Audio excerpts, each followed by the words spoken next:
आप सबने अरशद बदनी जी का बयान सुना होगा जिसमें उन्होंने कहा कि वो ममदानी जो है न्यूयॉर्क का मेयर बन सकता है, एक खान जो है लंदन का मेयर बन सकता है, लेकिन यहाँ दिल्ली में एक मुसलमान वाइस चांसलर नहीं बन सकता यूनिवर्सिटी का। अल फलाह यूनिवर्सिटी जिसमें आतंकवादी डॉक्टर सारे थे, वो वहाँ की हालत देख लो। तो अल फलाह उनको याद इसलिए आया कि उसका वाइस चांसलर पकड़ा गया, उनको उन्होंने धमाके पे बात नहीं की। मैं आपको लेकिन आज एक और दूसरे मुस्लिम नेता की बात सुनाता हूं।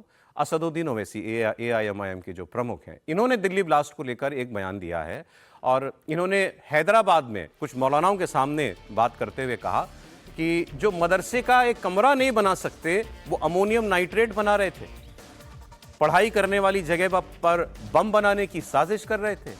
और इसके बाद उन्होंने कहा कि जो देश का दुश्मन है वो हमारा भी दुश्मन है और हर किसी को ऐसे लोगों के खिलाफ खुलकर खड़ा होना होगा। मैं ये बात आपको इसलिए सुनाना चाहता हूं कि ये आवाजें भी तो आए। असदुद्दीन ओवैसी की अपनी जो राजनीति है, जो एजेंडा है, वो तो करते ही हैं, वो कर। और उन्होंने इस बयान के आगे पीछे भी किया कि मुसलमान को दोयम दर्जे का नागरिक बनाया जा रहा है, हमको दबाया जा रहा है, आज ये हो रहा है मुसलमान के साथ, मुसलमान की क़यादत नहीं है, लीडरशिप नहीं है, सारी बातें उन्होंने की। लेकिन साथ में ये भी कहा, तो ये आप अपनी राजनीति करें, अरशद बदनी भी जो कहना कहें करें। उनको लगता है देश में मुसलमान के खिलाफ कोई गलत हो रहा, बोले, आजाद देश है।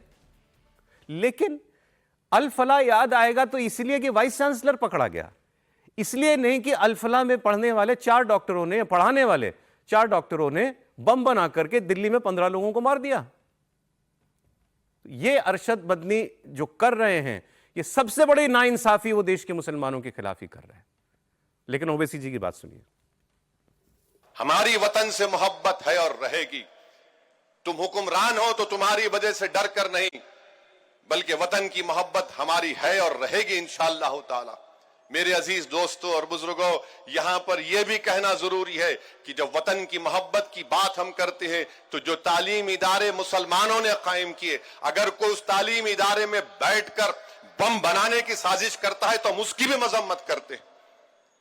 एक इदारा बनाना कितना मुश्किल काम होता है, और ऐसे जालिम लोग हैं जो एक मदरसे का कमरा नहीं बना सकते, जो स्कूल का कमरा नहीं बना सकते, जालिम अमोनियम नाइट्रेट लेकर बैठते हैं। 14 लोग मारे गए, मुसलमान भी मारे गए, हिंदू भी मारे गए। तो ऐसी जहनियत के लोगों के खिलाफ भी हमको इनकी खुलकर मजम्मत करनी चाहिए। ये जो मुल्क का दुश्मन है वो हमारा दुश्मन है। अगर इस तरह की हरकतें होंगी तो फिर हम तो खुली छूट दे रहे हैं जालिमों को कि जो चाहे करना है कर लो। बहुत खूब ओवैसी जी, लेकिन साथ साथ आपको वो बयान मैं फिर सुनाता हूं, आपने सुना होगा। इस बयान के बाद सुनिए आप, तब आपको फर्क पता चलेगा। मौलाना मदनी ने जो कहा था, जो ये अल फलाह यूनिवर्सिटी के अंदर जो हो रहा था, सुनिए।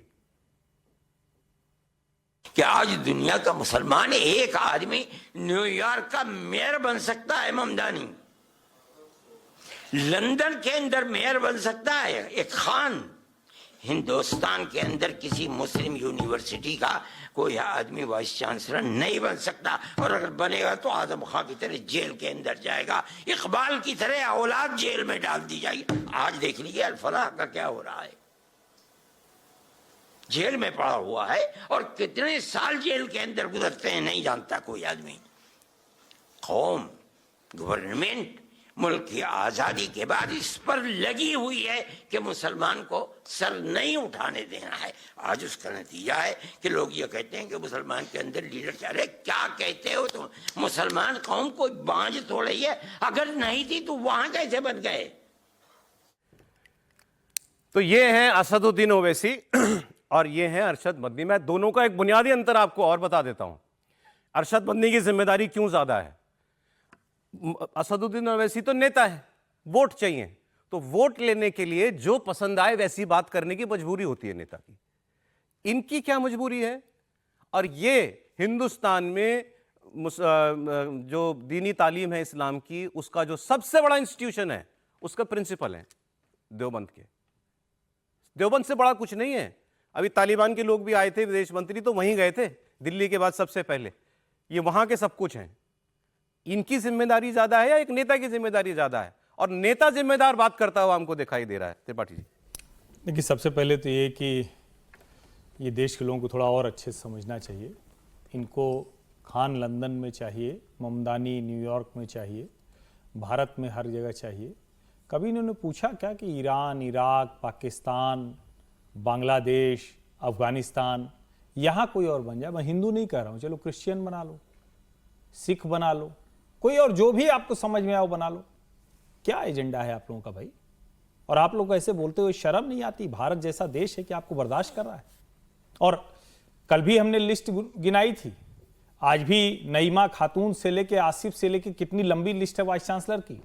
और आरिफ मोहम्मद खान तो वाइस चांसलर के भी चांसलर हैं, राज्यपाल हैं तो सबके ऊपर हैं। एपीजे अब्दुल कलाम का देश है जहां वो राष्ट्रपति बनते हैं। और इतना मेयर याद आया, कभी मदनी साहब नहीं मिले फिरहाद हकीम से। कोलकाता भाई 4 ही मेट्रो हैं मूलतः भारत के, अब तो ढेर सारे मेट्रो हो गए, कभी नहीं मुलाकात हुई आपकी।